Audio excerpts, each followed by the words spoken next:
So we are now doing Parasha meditation, Parashat Ekev, the new Parasha coming up. And the word Ekev, it means to heal. Like it also means because of. It is because, it starts off the Parasha. It starts off, it shall come to pass because, Ekev, you listen to these ordinances and keep and perform them, that Hashem, your God, will keep his covenant with you and the kindness that he swore to your forefathers. But the word Ekev, that also means because of, through, it also, on account of, it also means the heel of the foot. And the Tivot Shalom explains that there is a listening with the mind, and there is a listening with the heart, and there is a listening with the body, all the way down to its lowest and densest part, which is the heel. All our opinions and our outlooks are connected to our mind. Our desires and will are connected to our heart. But our lower instincts and cravings are part of our lower body, with the heel representing the very lowest point.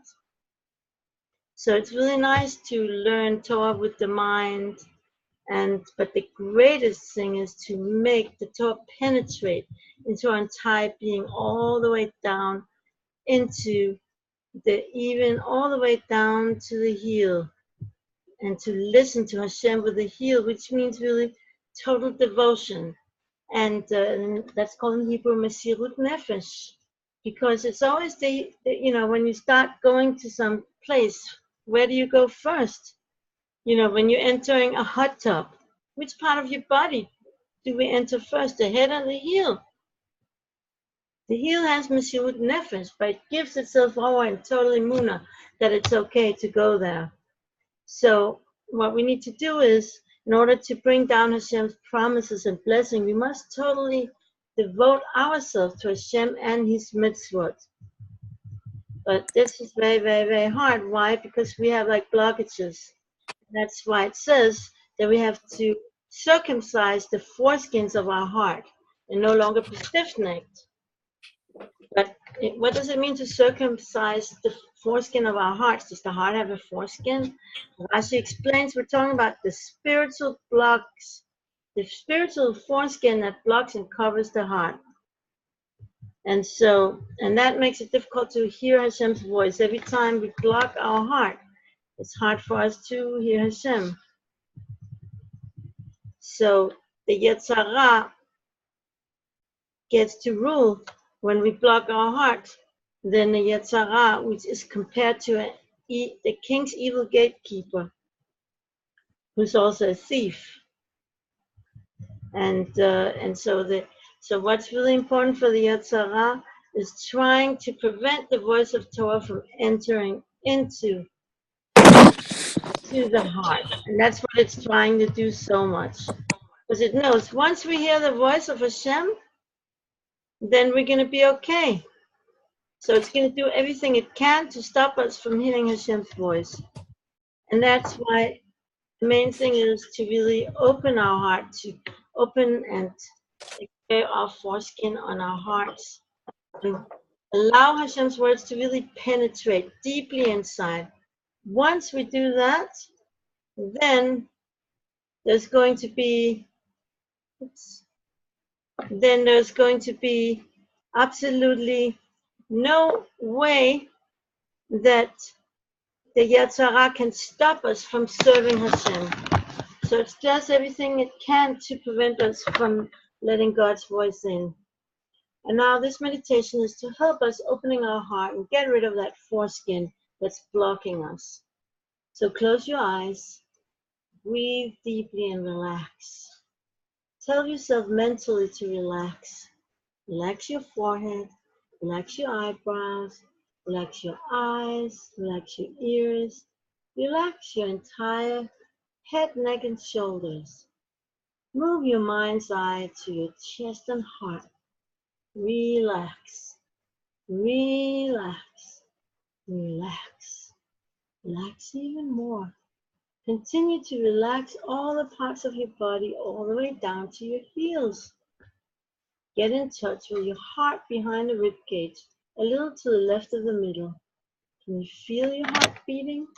Place both of your hands together on top of your heart and press until you feel your own pulse there. Breathe rhythmically and slowly to your heartbeat. Make sure to empty out all the air on the out breath.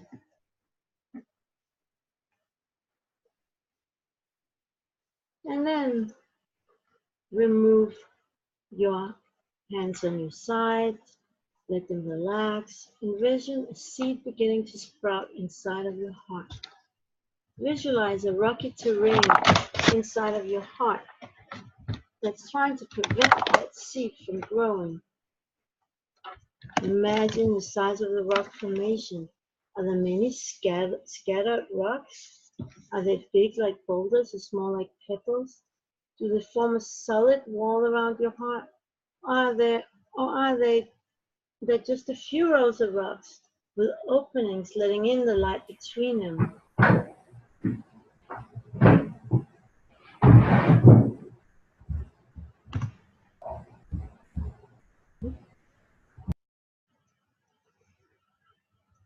Hi, welcome.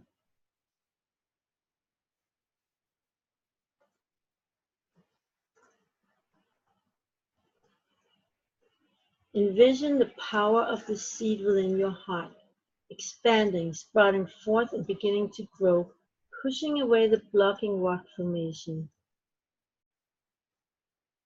Visualize the rocks gradually crumbling down, breaking into smaller and smaller pieces all around the seed of your heart. Imagine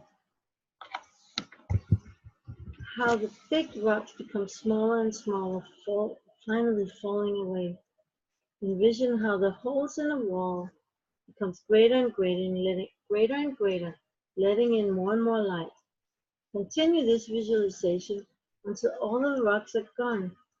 Finally, the gate of your heart is opened and the wicked gatekeeper falls into the sea. Yay!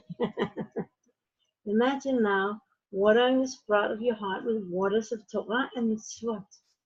Watch it grow. Its branches becoming one with your arteries and veins, while it turns into a beautiful green plant of your choice, filling your heart with love.